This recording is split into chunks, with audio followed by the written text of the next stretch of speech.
মৃত্যুদণ্ডপ্রাপ্ত সাবেক প্রধানমন্ত্রী শেখ হাসিনাকে ফেরাতে ভারতকে আনুষ্ঠানিক চিঠি দিয়েছে ঢাকা। এতদিনে তাকে ফেরত দেওয়া নিয়ে টু শব্দটাও করেনি নয়াদিল্লি। তবে তারা এবার জানিয়েছে বাংলাদেশ সরকার যে চিঠি দিল্লিতে পাঠিয়েছে ভারত সরকার সেটি পরীক্ষা করে দেখছে। এই তথ্য জানিয়েছে দেশটির পররাষ্ট্র মন্ত্রণালয়ের মুখপাত্র রণধীর জয়সওয়াল।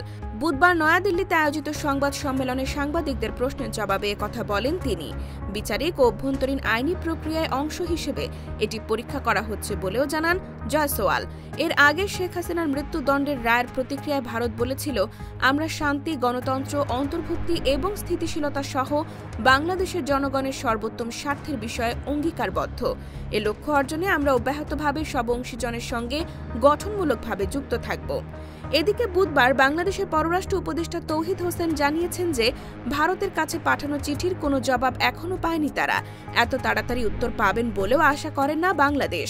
শেখ হাসিনার বিরুদ্ধে মানবতা বিরোধী অভিযোগ প্রমাণিত হওয়ায় তাকে মৃত্যুদণ্ডের আদেশ দেয় আন্তর্জাতিক অপরাধ ট্রাইব্যুনাল। সেই রায়কে প্রত্যাখ্যান করে বিবৃতি দেয় আওয়ামী লীগ।